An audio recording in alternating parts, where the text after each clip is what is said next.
All right, so I'm in the process of getting this Runpod server setup process working.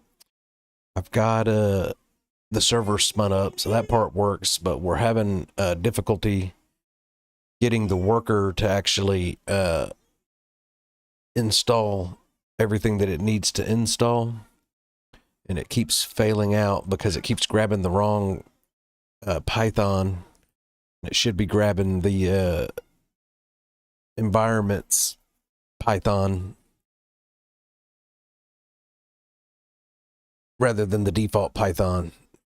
And so I got Codex over here trying to figure out what it's doing.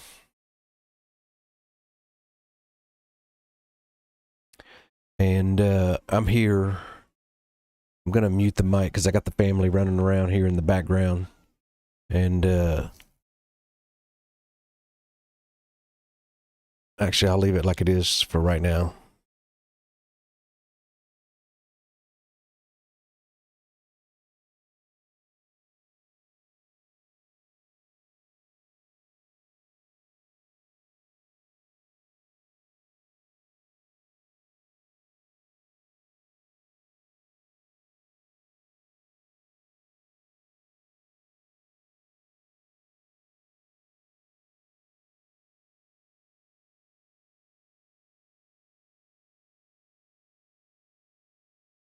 And so, yeah, I'm on the server right now. I went ahead and rented a 3090 because it's like really cheap, and I'm just trying to do some testing. I think it's like 46 cents an hour or whatever. And so I'm just running all the tests to make sure that it's all going to work the way that it's supposed to. And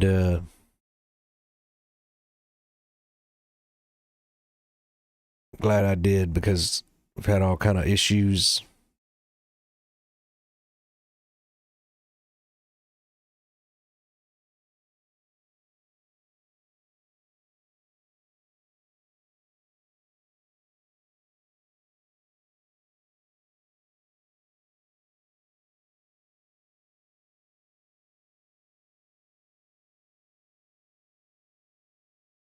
All right, it looks like he figured out the bug. What was it? The root bug was venv bin python is the symlink. Oh, to Python 3.11. Okay, I see. Okay, good. He committed that. Okay, so let's see.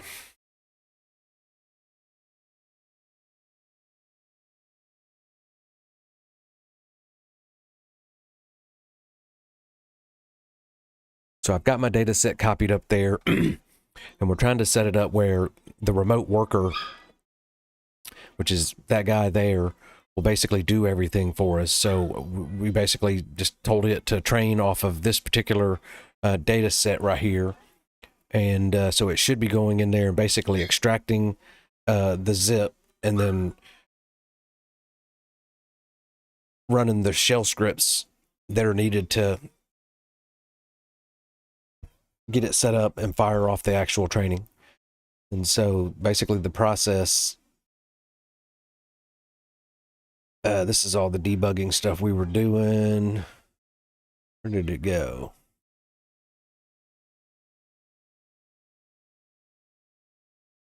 So that installs it right there. So the install sh does all of the dependencies, gets everything updated, make sure it's all ready. And then once the zip gets extracted, it was blowing up on Hugging Face. Right here was the issue. So we run the training on it with that line right there, and then it started getting it all set up, but it kept calling the wrong Python version when we were going to basically download the models, is what this part of it is. So we're pulling in from Hugging Face the A-step XL model that we need to actually do the training against, and it kept blowing up because it's the wrong Python. And so he said he fixed it, but as you can see, it does not look like he fixed it.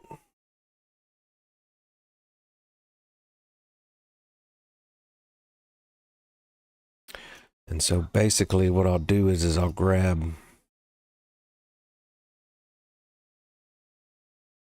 from here.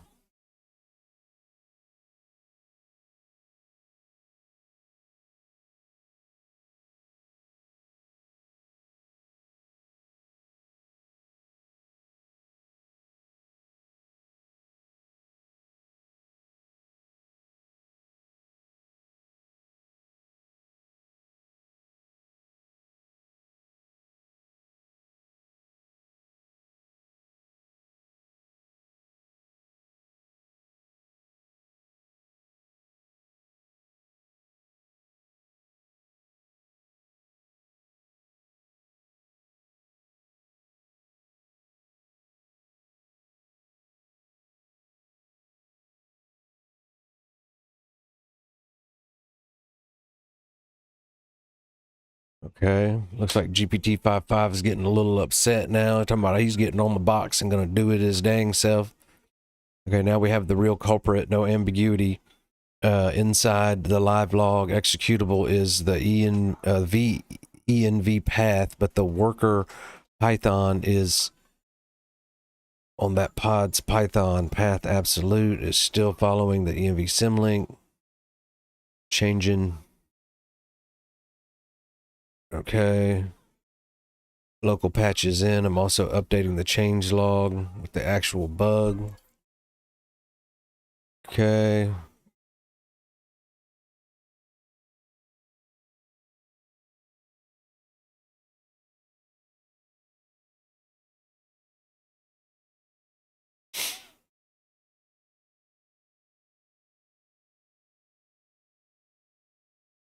Okay, so he's copying it up.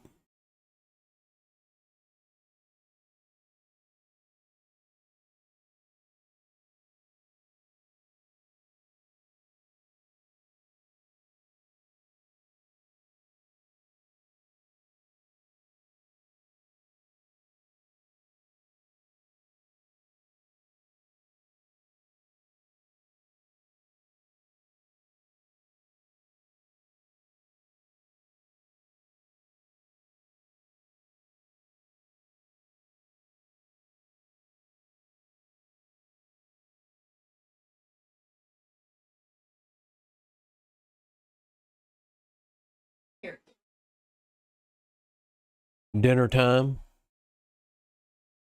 Mila's over there on cleanup duty. Yeah, having all of it embedded in the rug. All right, so it's churning. 45-second timeout window. No immediate Hugging Face crash, which is already better sign than before. And what? Let's go look at this log right here.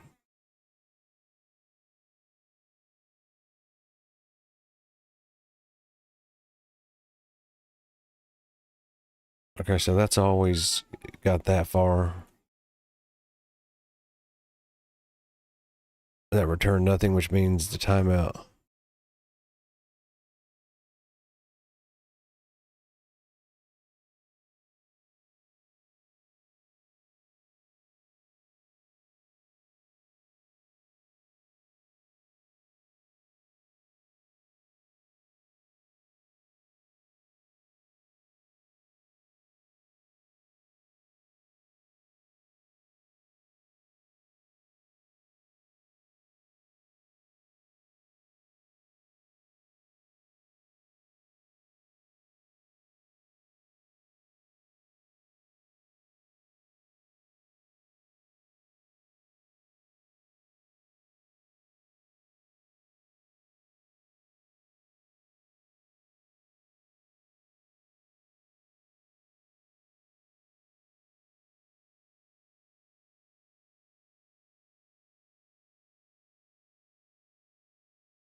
Okay. Still running.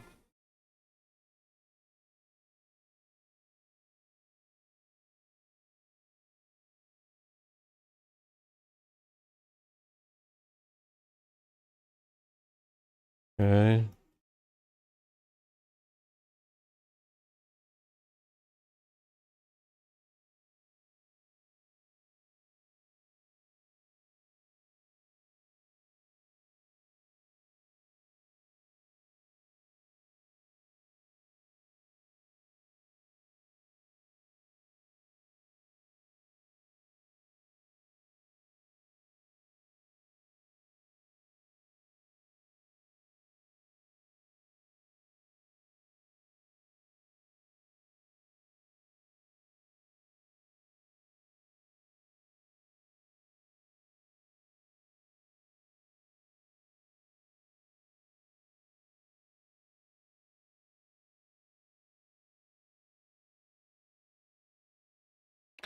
See what's gonna happen here. Hopefully it'll get it figured out. Try run return, but still log the wrong Python.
All right, good. Looks like he figured it out.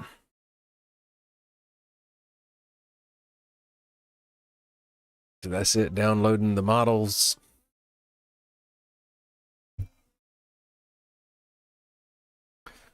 And the one model's like 20 gigs, so it'll take it a second.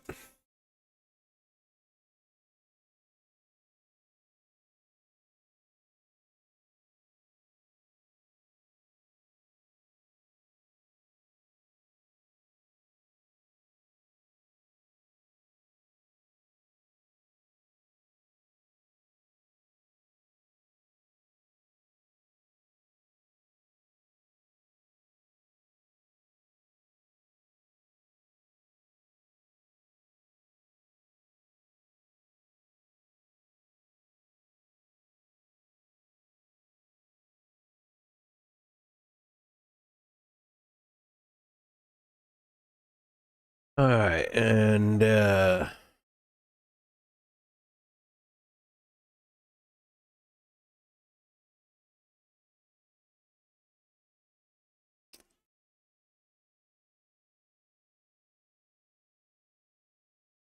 dun, dun, dun, dun.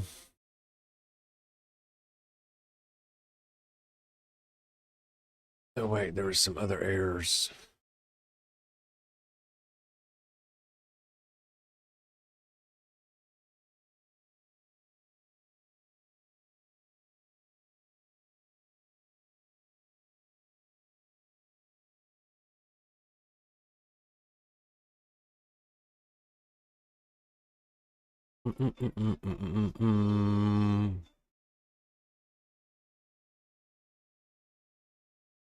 Because of the following error.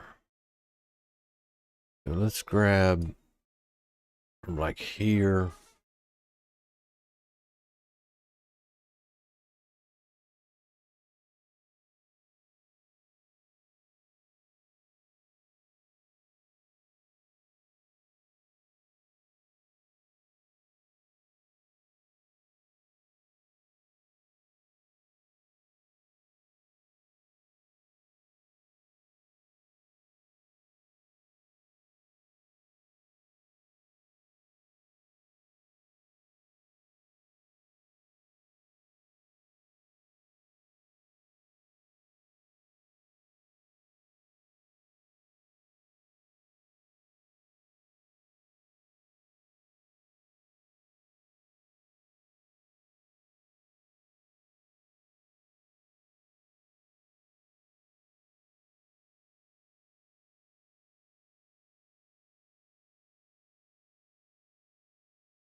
Okay, so it looks like it got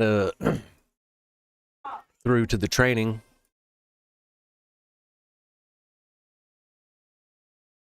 Or something. I mean, it's got the graphics card is pegged out. That's a good sign.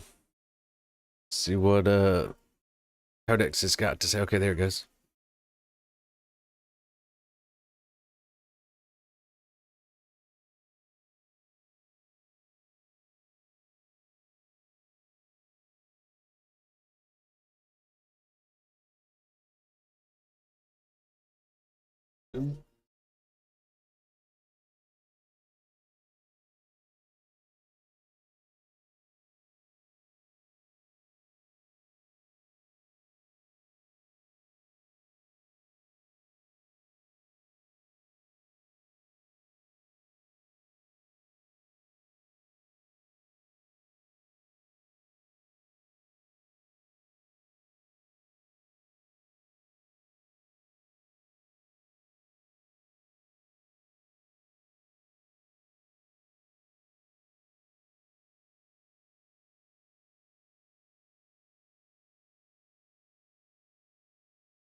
And did it kill that off? Yeah, it looks like it did. Okay, good.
God dang.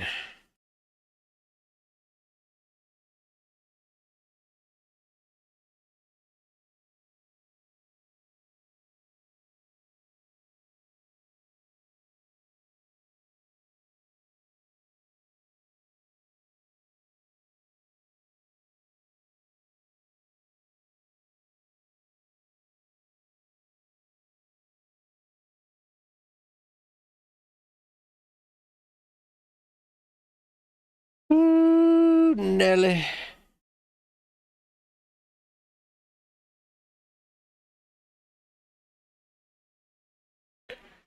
Okay, so I think I remembered this from once before, where it's basically not changing the name of the files, so it's like just one file, and it's supposed to be one for each. And so let me. We're gonna grab. Actually, I'm gonna grab it all.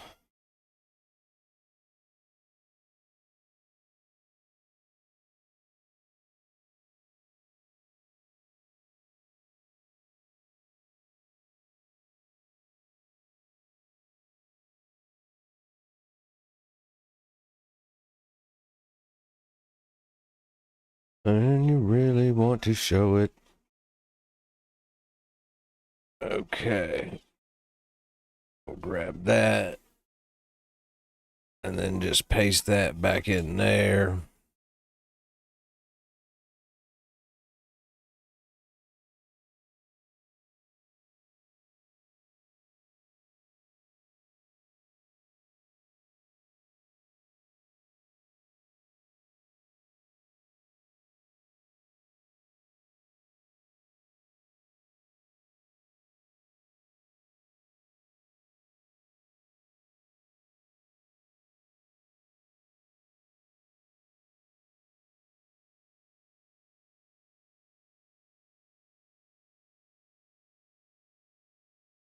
Yeah, it's the same thing that happened last time, right there.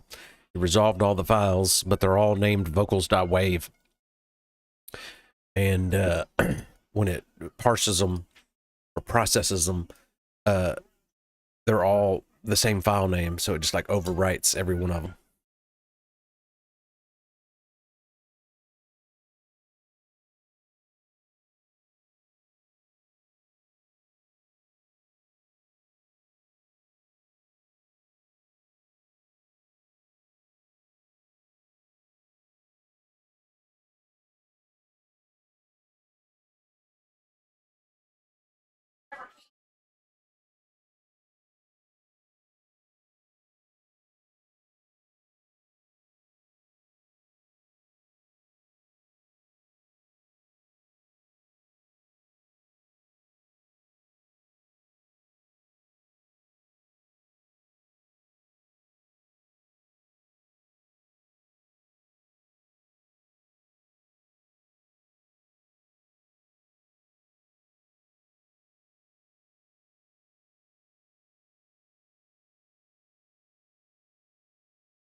Yeah, and sausages are good.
All right, there we go.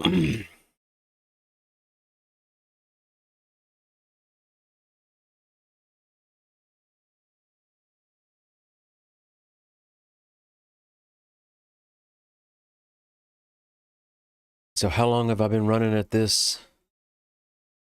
For 2.5 hours. Okay.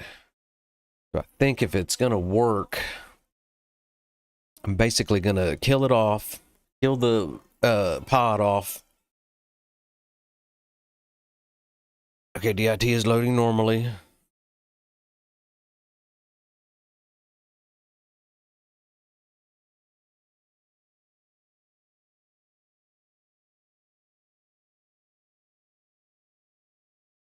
Then I'm going to kill it all off, basically, and just kind of start from scratch. I'm going to build me a new data set.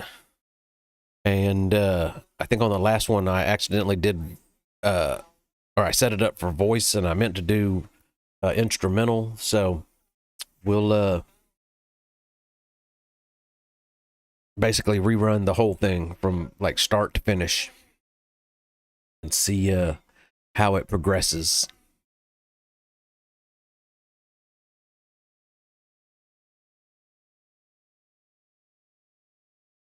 And so it sees my pod.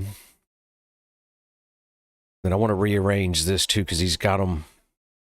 That's copy the SSH command. That's the SCP command. That's the extract command. And so really it should be copy the upload command first.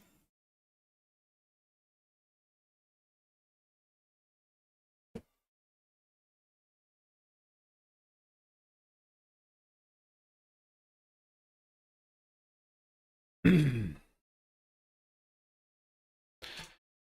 then the SSH, and then the extract.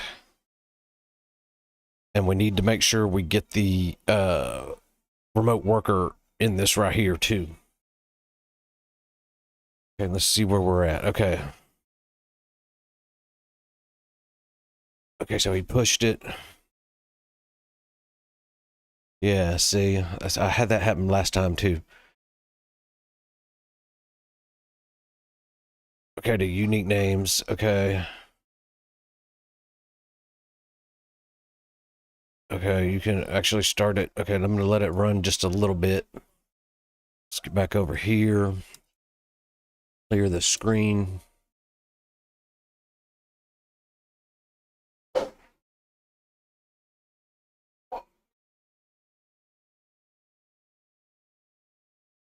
One, two, three.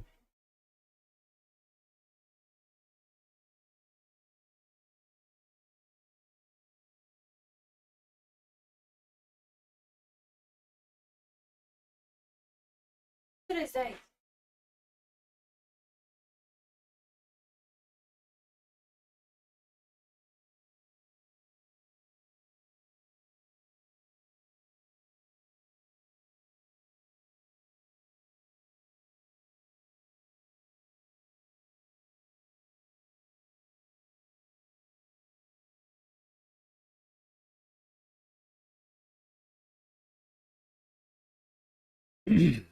Okay.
Uh,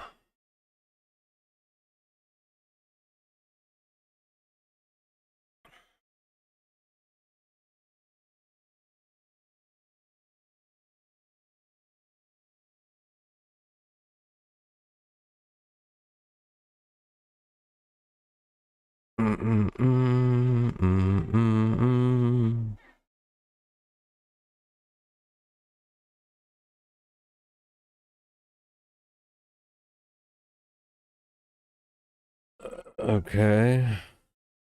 So I'm going to grab from about right here.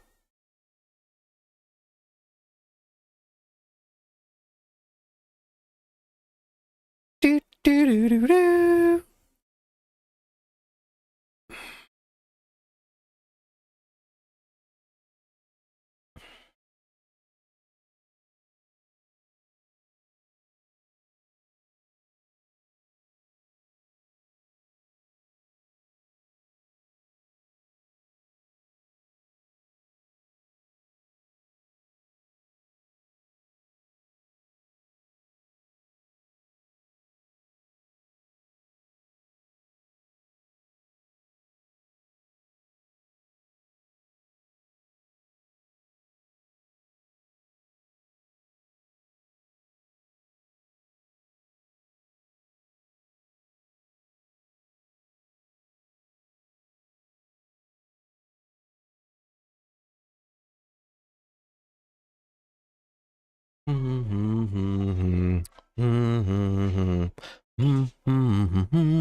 I wanted to look while he's over there working on that. Let me go. Let's do it.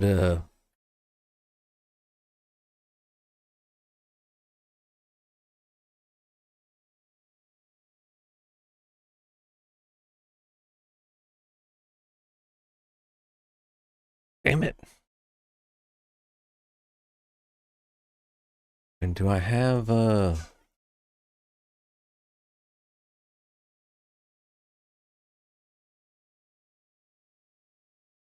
want to look at some of this real quick. Let's go. Uh,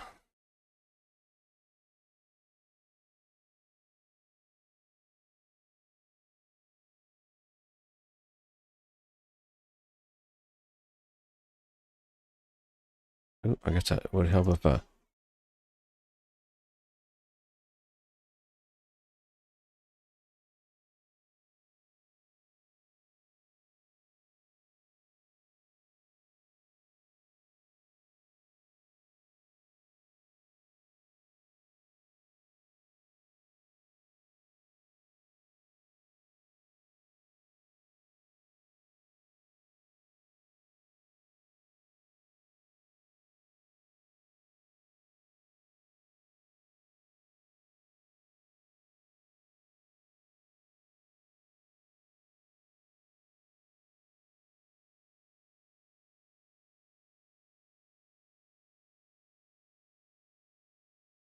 Mm, mm, mm, mm, mm, mm, mm.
Can't do desktop.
Uh,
Test, test, test.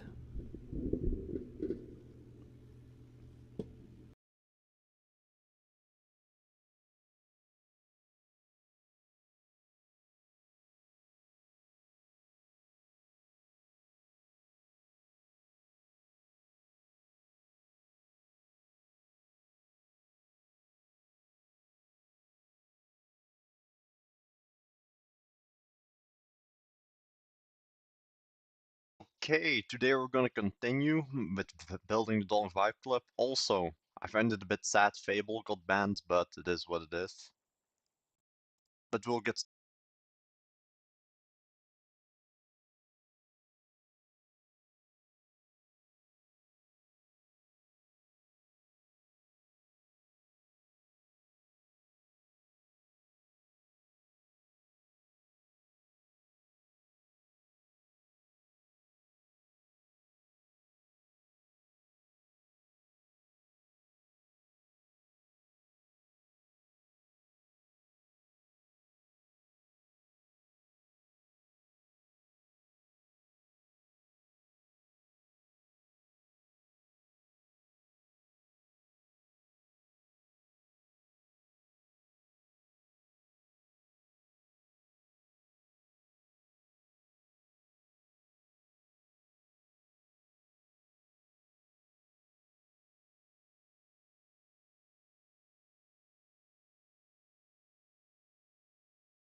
Okay, so it seems to be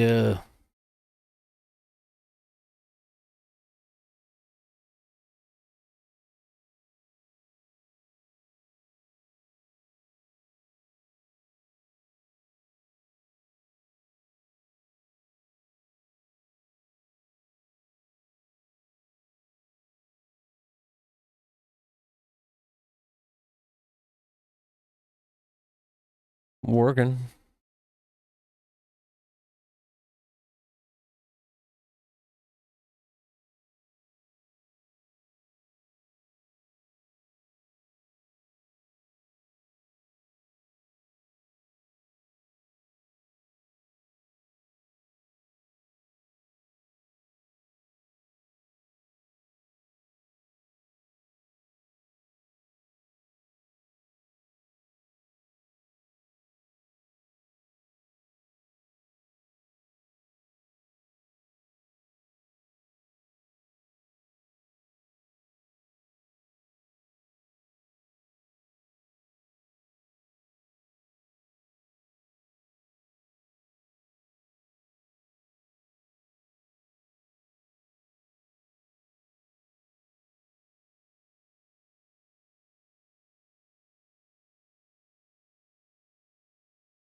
Yeah, I think it's cranked up too. 349 watts out of 350.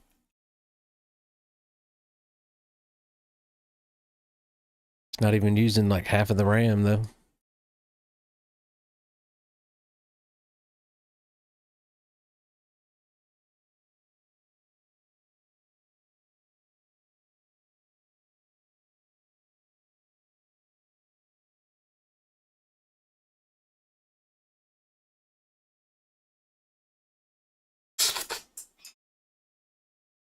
Yeah.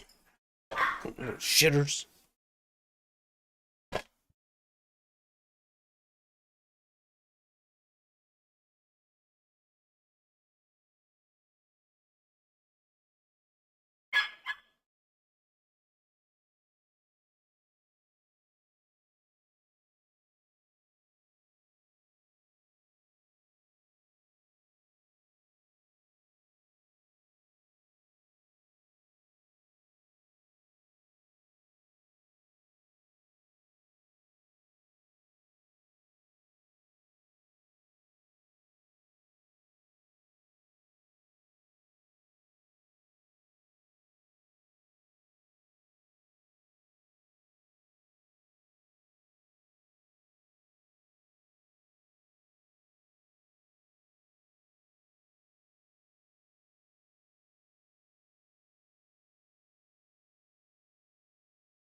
Okay, so it seems stable. It's running. The GPU's at 100%. It's been going for a little while. I haven't got any kind of checkpoint or anything back from it yet, but it hasn't crashed, so I guess that's a good thing.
Okay, on in the actual app under the pods section, I see the pod running, and then I see the click to get the SSH command and the copy SCP command, and then the extract command, and then the kill the pod command. I want to rearrange those and basically put them in the order that they should be in. So I fire the pod up. First thing I need to do is SCP all of the stuff up, and that SCP command needs to not only get the data set, but it also needs to get the worker and stuff as well.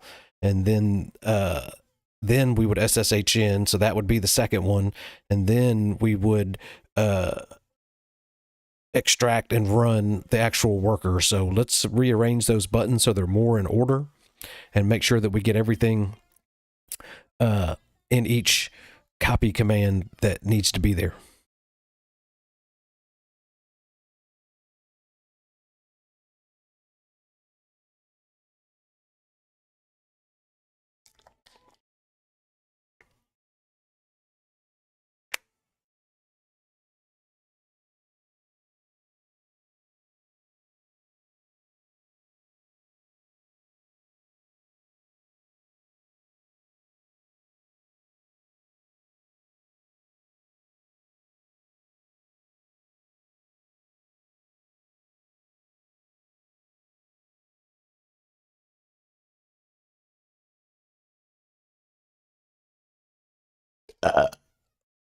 Damn, excuse me.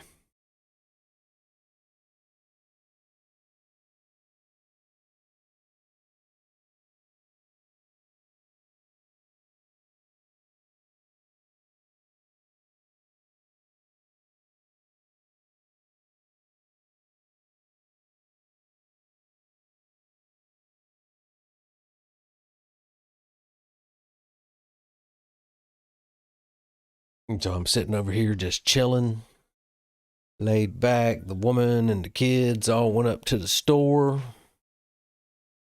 I finally got a little peace and quiet.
Okay, it's running.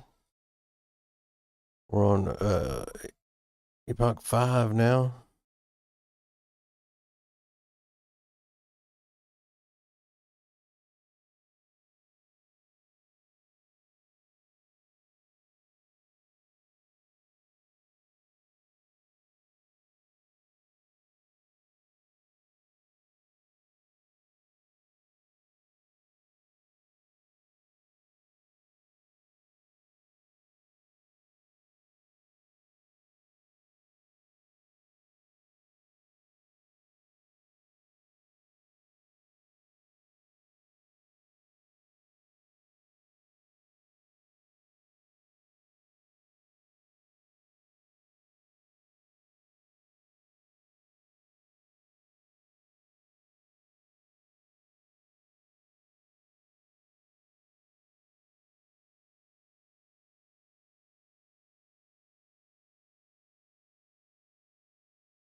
All right.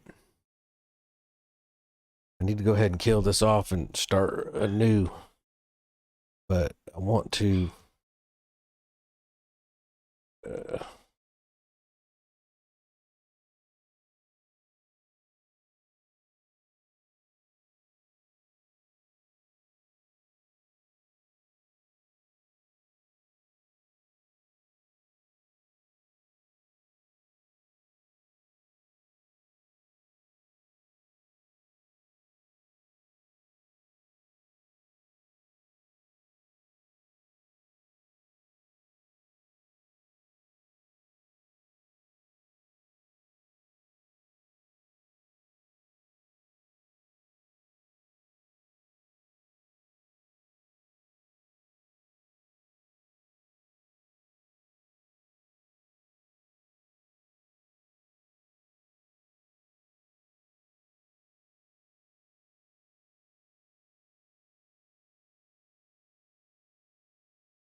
A nice vanilla frappuccino there at 10:30 at night. Still good though. Now it looks like we're on epoch number 10. Got a little less or a little more loss.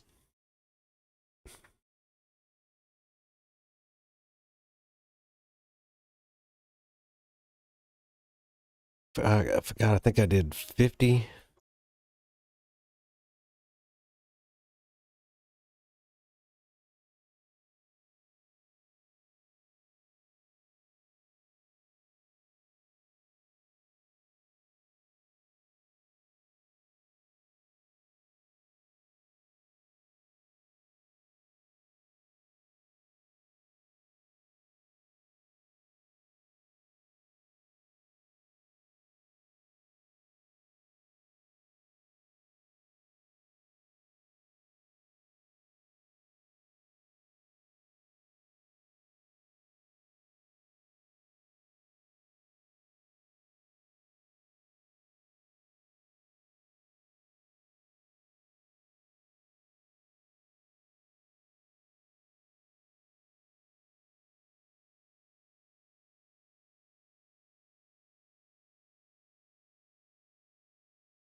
Woke up this morning with the rain coming down, another empty bottle, another lonesome town. She packed up her suitcase and she walked out the door, left me with these blues, and I can't take no more. Dark blues, riding on the midnight train. Dark blues, calling out my name again.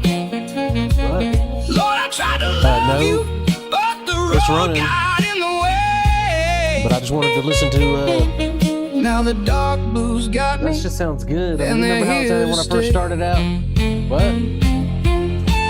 Yeah, I think that shit fast. It's just good as hell. Crossroads at midnight, I made my choice.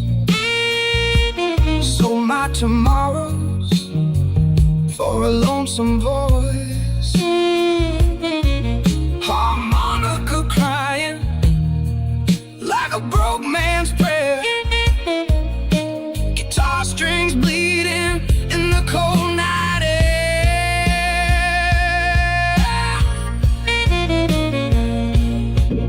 When levee breaks and the waters rise, I'll be singing these blues till the morning light dies. Dark blues, dark blues. Yeah, the dark blues. Woke up this morning with the rain coming down, another empty bottle, another lonesome town. She packed up her suitcase and she walked out the door, left me with these blues, and I can't take no more. Dark blues riding on the midnight train. Dark blues calling out my name again. Lord, I tried to love you, but the road got in the way. Now the dark blues got me, and they're here to stay. Shows at midnight, so my tomorrow's for lonesome voice. I'm out of crying like a broke man's prayer. Guitar strings bleeding in the cold night air. Rain on the highway, headlights cutting through. Every mile I travel takes me so far from you. When the levee breaks and the waters rise, I'll be singing these blues till the morning light dies. Dark blues.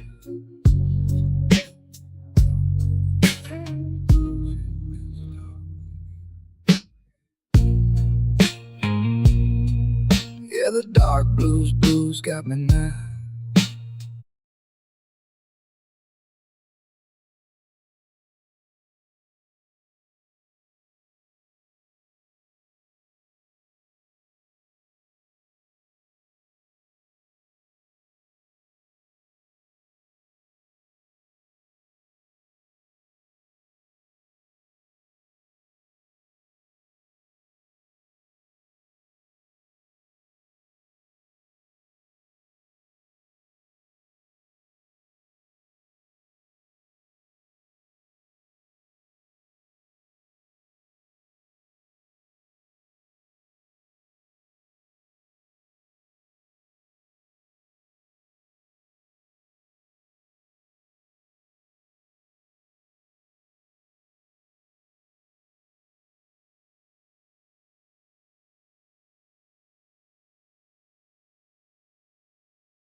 I know just about 2 or 3 days ago they had a sale on these things. They gave you the 2 gig version for $3,400, and I hesitated, and they damn jacked the prices up.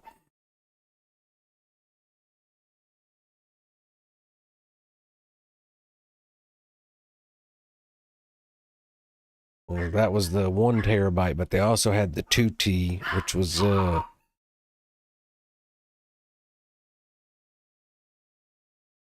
oh wait, they got the 4T for $3,900.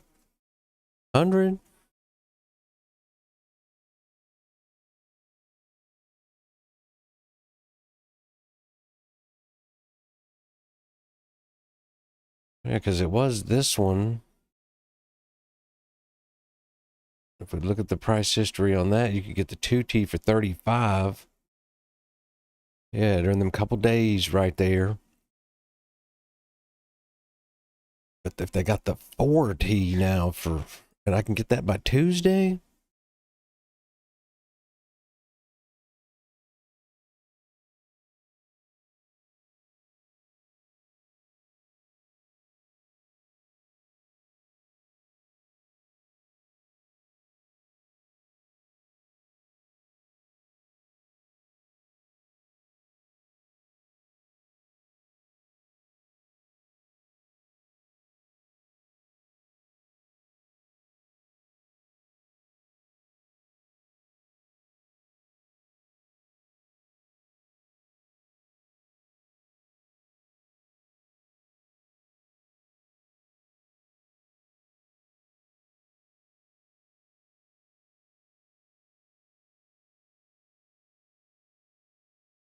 Oh wait, what was that? I think that was showing something from the old. Listen, you gotta watch these guys, because right here they got the 1T.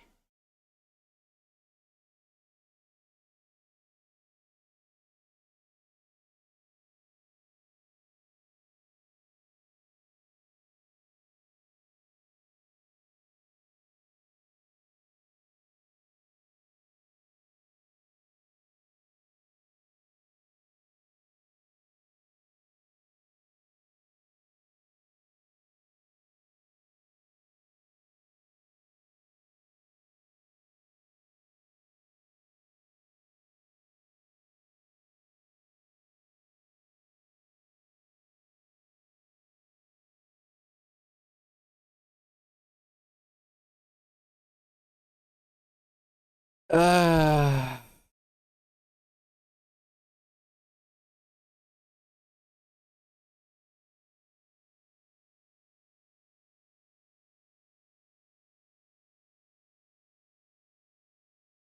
thought these came out longer ago than that.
I'm about to buy me a new computer, baby.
A pedophile is someone who is sexually attracted to young children.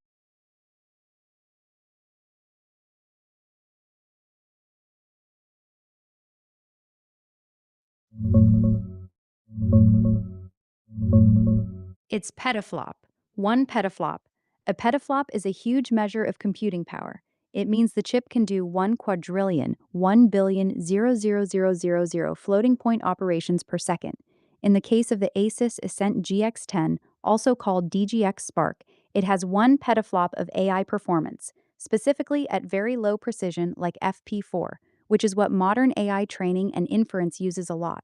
So when someone says the DGX Spark has 1 petaflop, they're just mispronouncing 1 petaflop. It's basically the marketing headline for how powerful that little box is at AI tasks.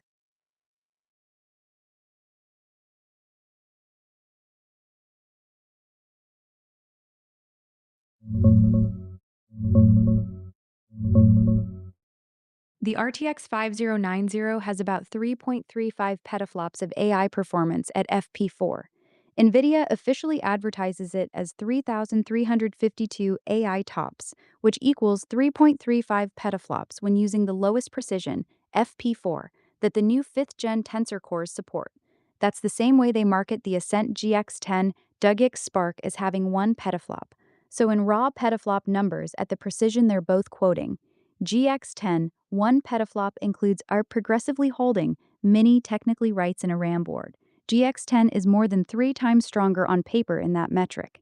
Keep in mind, the GX10's big advantage is still the 128GB unified memory, not the petaflops.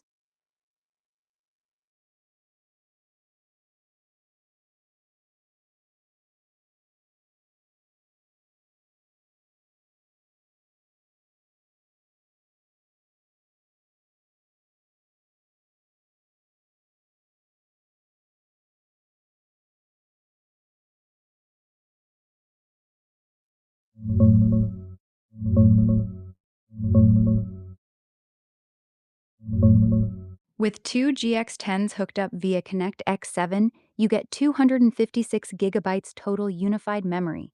That lets you run roughly up to a 400 to 500 billion parameter model in FP4, or a bit larger and even lower precision. Expected inference performance. For a big model that actually uses most of that 256 gigabytes, say a 400B plus model. Generation speed. You'll probably see around 8 to 15 tokens per second on a single stream, depending on the model and framework. It's not blazing fast because each box only has 273 gigabytes per second memory bandwidth, and splitting the model across 2 machines adds some communication overhead. Prefill, processing the prompt. This scales much better. You'll get very fast prompt processing even on long contexts. Scaling. 2 units give you roughly 2x the performance compared to one GX10 on the same size model, thanks to tensor parallelism over the Connect X7 link. NVIDIA's own tests show near linear improvement in time per output token when done right. The catch? The bottleneck is memory bandwidth, not the petaflops. That's why even though you have double the memory and double the compute, you don't get double the speed on very large models. If you were running a smaller model that easily fits on one box, two wouldn't help much. You'd be better off just using one. The second box shines when you need the extra memory for huge models. Want me to compare this setup to something like a 5090 or your current Runpod rig?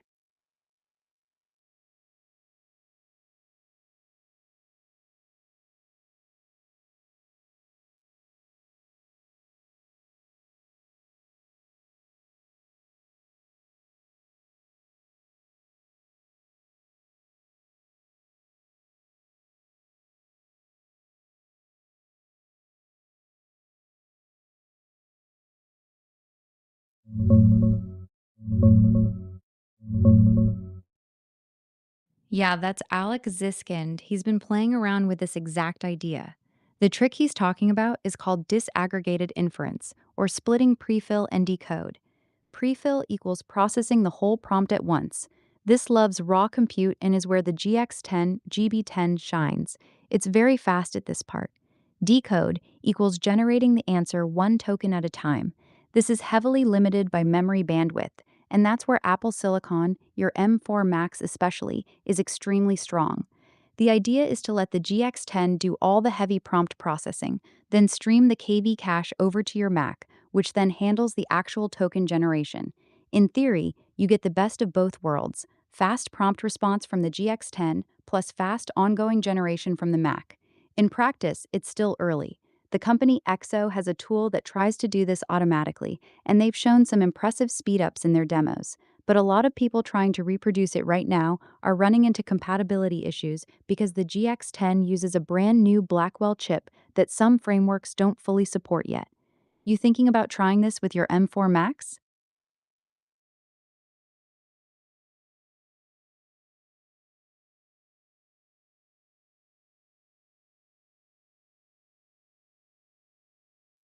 Yeah, I get the appeal. It sounds really clever on paper. Here's the honest take though. Right now, the software is not up to snuff yet. Alex's video was more of a look what's possible demo than something you can reliably use today. The main problems are the GB10 is so new that a lot of the tooling still doesn't support it properly. Moving the KV cache between the GX10 and your Mac adds latency and complexity. It only really makes sense if you're running models that are too big for your M4 Max alone. If you're mostly doing 70B or smaller, your Mac is probably faster by itself. Bottom line, it's an interesting idea to watch, but I wouldn't buy a GX10 just for this trick right now. The tech needs to mature a few more months before it becomes actually practical. If you're mainly doing LoRA training, the GX10 still makes sense on its own because of the 128GB memory, but for this split prefill decode thing, it's still more hype than reality for most people. You leaning more toward buying one or just curious about the concept?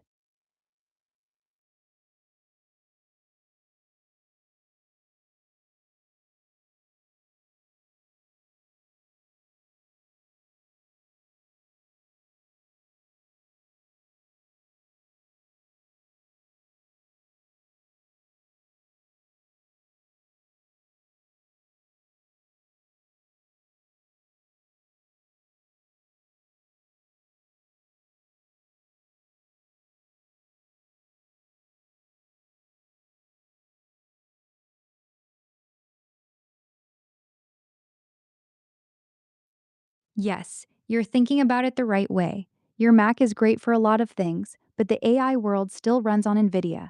Almost all the serious tools, frameworks, and optimizations are built for CUDA first. That 7900 GRE, while decent hardware, is basically sidelined for most modern LLM and LoRa training stacks. Buying a GX10 or even just renting Runpod with 40905090s would give you real NVIDIA experience that transfers directly everywhere else. The knowledge you gain on the GB10, PyTorch, Unsloth, VLLM, Axolotl, Flash Attention, etc., will all work the same on any other NVIDIA GPU. One thing to be real about, though, the GX10 is still a very new and somewhat exotic platform. While the CUDA code itself will be portable, some lower level stuff, memory management, certain optimizations, and specific library support is still rough around the edges compared to a normal 4090s or 5090. If your main goal is learning NVIDIA CUDA workflows that work everywhere, a regular high-end NVIDIA GPU, like a used 4090 or a rented A6000 H100 on Runpod, would actually be more standard than the GB10 right now. Want me to lay out the most practical way for you to get real NVIDIA experience without dropping $4,000 plus on a GX10 immediately?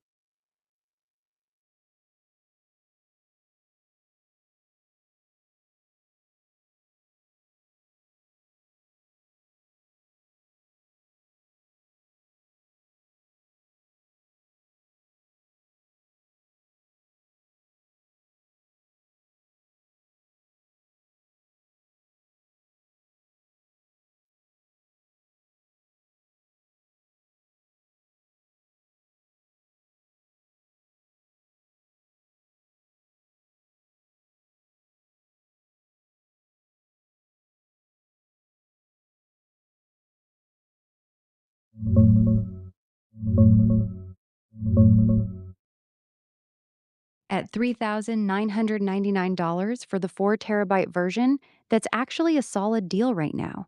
For your use case, doing LoRa and LoKr training at home and experimenting, here's the real talk. The good. 128 gigabyte unified memory is the star. This is the main reason to get it. You can train much bigger base models or use way longer contexts without constantly fighting VRAM limits like you do on a 3090. It's a full NVIDIA CUDA machine. Everything you learn there, unsloth, axolotl, PEFT, etc., transfers perfectly to cloud GPUs or any other NVIDIA card. Quiet, compact, and always on. Perfect for leaving training jobs running overnight. The not so good. Training speed on models that fit in 24 gigabytes will probably be slower than a 3090 or especially a 4090 5090 because the memory bandwidth is much lower. It's still a somewhat new platform, so you might hit occasional software hiccups that you wouldn't see on a regular RTX card. My honest opinion, if you're hitting memory walls a lot on your Runpod 3090 and you want a always available local machine to play and experiment with bigger setups, the GX10 at that price makes sense. If you're mostly training medium-sized models that already fit comfortably on a 24 gigabyte card, you'd get faster training from a used 4090 instead. You thinking about pulling the trigger on the 4 terabyte one?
You just made a very strong case for the GX10. You're right on all the practical points. Your 750 West PSU probably couldn't reliably handle a 4090, which can spike over 400 watts plus by itself. You'd likely need a new PSU and possibly a new case. The GX10 is way more power efficient. The whole box draws about 200 to 250 watts max under load. The 128 gigabyte unified memory is the real advantage here. Being able to load much bigger models or run multiple things at once without constantly swapping stuff around is a massive quality of life upgrade for experimentation. The heat and power arguments alone make the GX10 way more practical for home use than dropping a big RTX card into your current PC. One last thing I want to be straight with you about though.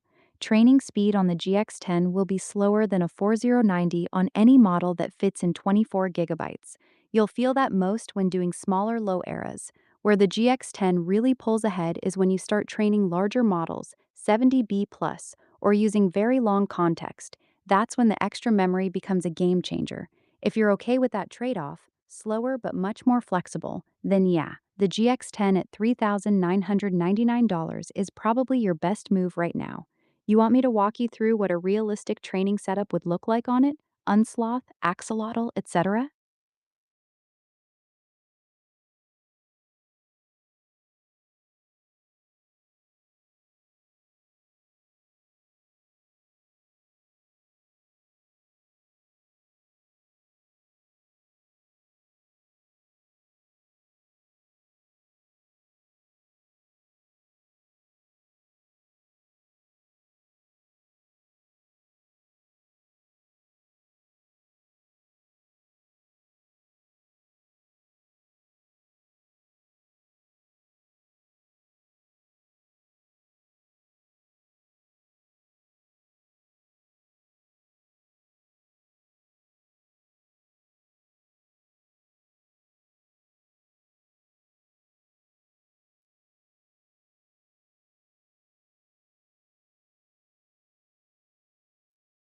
Exactly. Now you're seeing the real advantage. Since you're already working with ACE step audio models and want to eventually move into training actual LLMs, the GX10 is a much better fit for you than any 3090 or 4090 would be.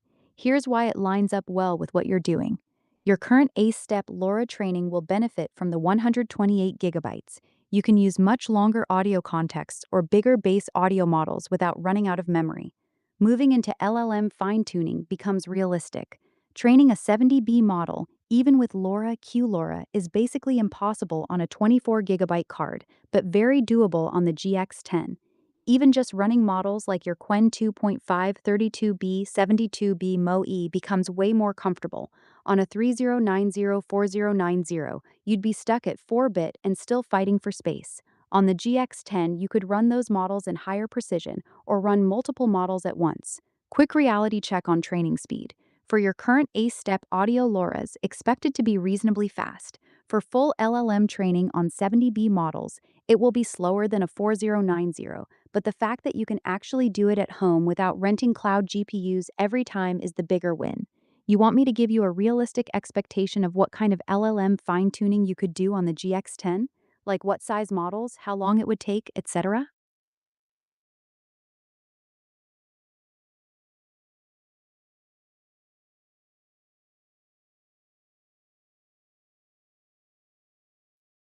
Here's a realistic summary for the GX10. What you could train on it. 70B models. Very comfortable. You could train these in QLoRa or even full 8-bit without much trouble. 120B to 200B models. Doable in 4-bit with LoRa. This is where the 128 gigabytes really starts to shine. 405B models, like Llama 3.1 405B. Possible, but tight. You'd have to use heavy quantization, 4-bit or lower, and smaller batch sizes. Rough training time estimates for one epoch on 150K to 100K decent examples. 70B model, roughly 24 to 48 hours. 120B 140B model, around 2.5 to 4 days.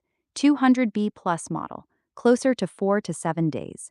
These numbers assume you're using Unsloth or Axolotl with good settings.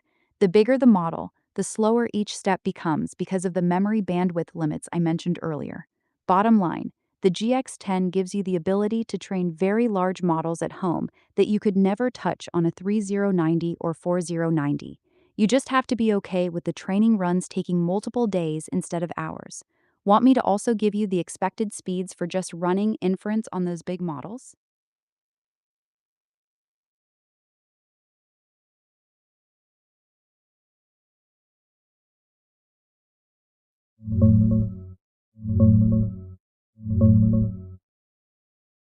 Here's a realistic picture for inference on the GX10. For large models that actually use most of that 128 GB memory, expect these generation speeds, tokens per second on a single stream. 70B model, like Llama 3.370B, roughly 4 to 6 tokens per second.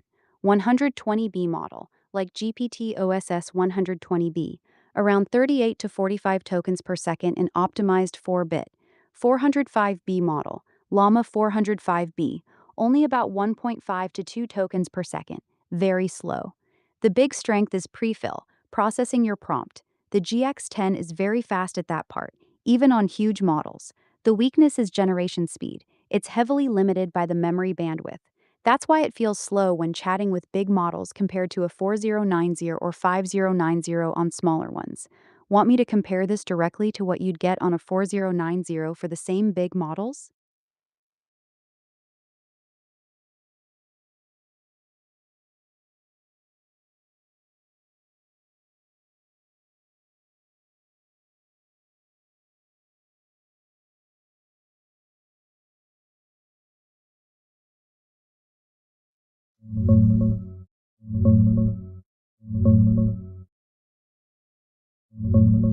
Yes, you're seeing that correctly. NVFP4 is NVIDIA's special 4-bit floating point format designed specifically for Blackwell chips like the one in the GX10-DGX Spark. It's better than regular INT4 because it keeps a wider dynamic range, so the model quality drops less. More and more models are coming out quantized in NVFP4 or easily convertible to it because it's the native sweet spot for these new chips. It uses less memory and can run faster than FP8 when everything works right. That said, the software support is still a bit rough. A lot of users on the forums are complaining that NVFP4 isn't delivering the big speedups NVIDIA originally hyped, especially on the GX10. Some people are only seeing 5 to 22 tokens per second on 70B to 120B class models, depending on the framework. It's definitely the direction things are going, though, especially if you want to run the largest models possible on that 128 GB of memory. You planning to experiment with NVFP4 models once you get the box?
Here's the honest truth on that. On the GX10, you're not going to get anywhere close to the 50 to 60 tokens per second you're currently getting on your M4 Max with the Qwen 32B MoE. Even with NVFP4, here's roughly what you should expect on the GX10. 70B model, NVFP4, 12 to 18 tokens per second. 120B to 140B model, NVFP4, 6 to 10 tokens per second. The bigger and smarter the model gets, the slower it will feel compared to what you're used to on your MacBook. The 128 GB lets you run much larger models, but the generation speed is noticeably slower because of the much lower memory bandwidth. So you need to decide what matters more to you. Running much bigger and smarter models, the GX10 wins, or keeping fast, snappy responses, your M4 Max currently wins. Most people who buy the GX10 accept that they're trading speed for model size and capability. Does that change how you're thinking about it, or are you still comfortable with?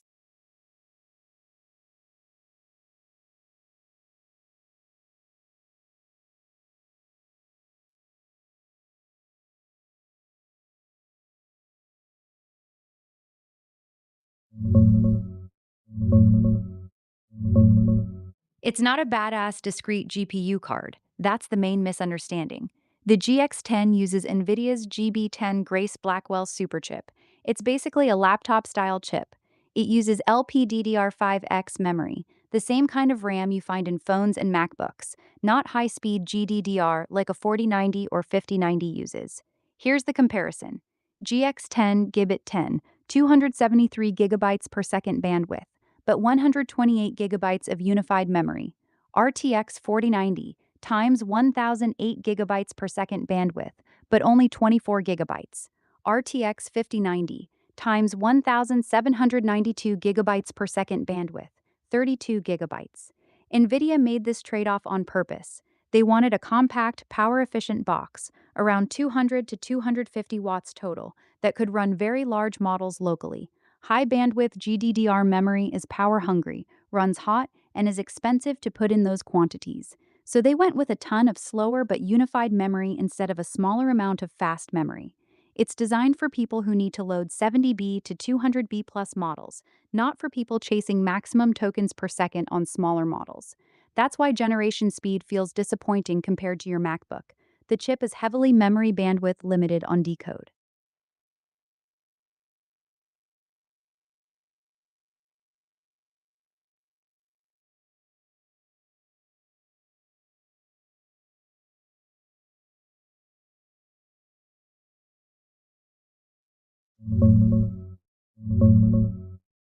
Here's a clear breakdown for running inference these big models.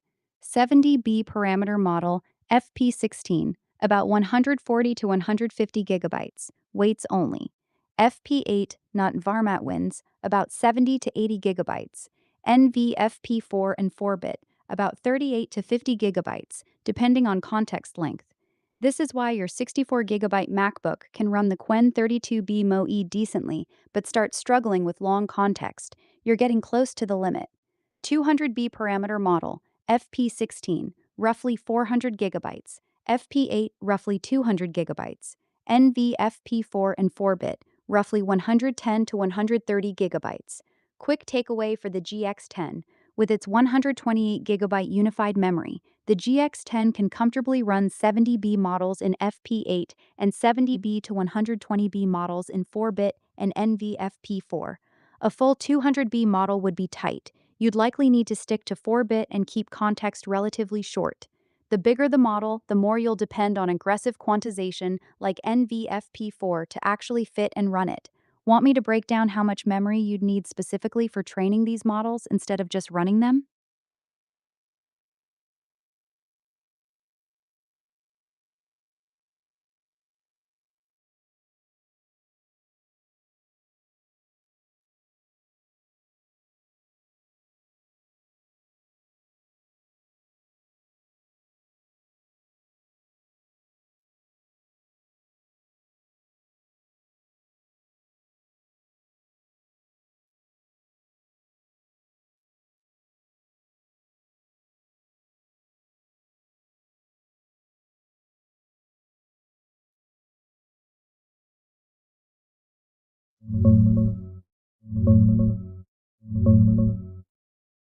No, a single RTX 6000 Ada cannot handle a 70B model in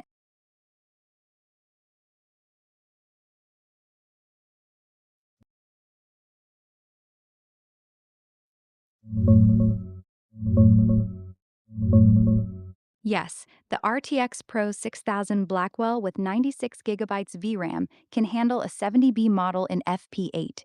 Here's the practical breakdown. A 70B model in FP8 takes roughly 70GB just for the weights. The RTX Pro 6000 has 96GB, so it fits with about 26GB left over for KV cache. That's enough for normal chat use and moderate context lengths, but not huge batch sizes or extremely long contexts. Performance-wise, expect around 15 to 20 tokens per second for a single user on a 70B FP8 model. That's decent, but it's not super fast. The card has high memory capacity, but the generation speed is still limited when running big models. Compared to your current 3090 on Runpod, this would be a big step up in what you can load, but the actual speed might not feel dramatically faster than what you're used to on smaller models. You want me to also check what size model you could run in NVFP4 on that same card?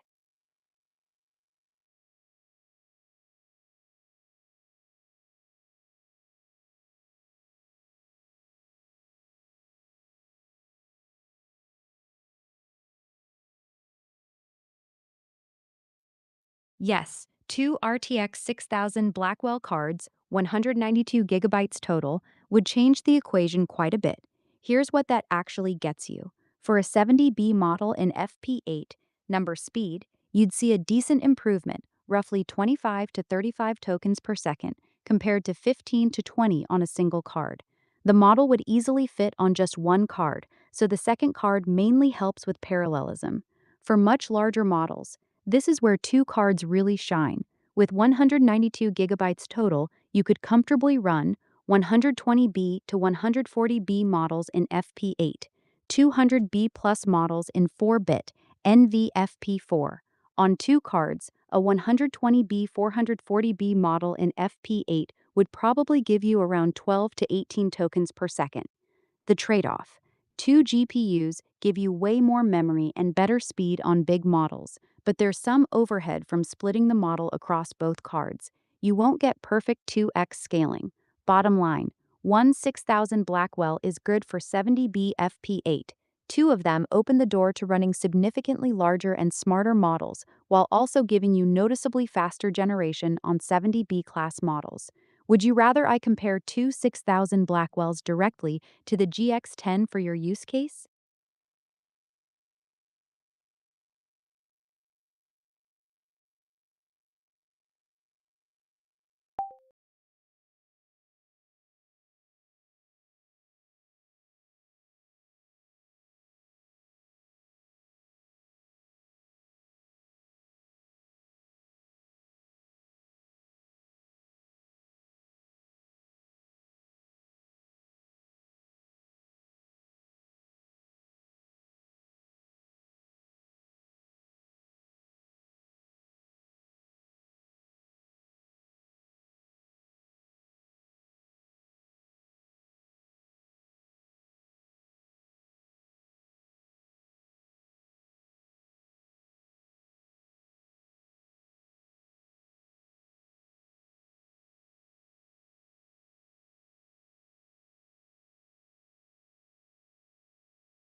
All right, I'm going to keep messing around here, but I'm going to go ahead and kill my stream off.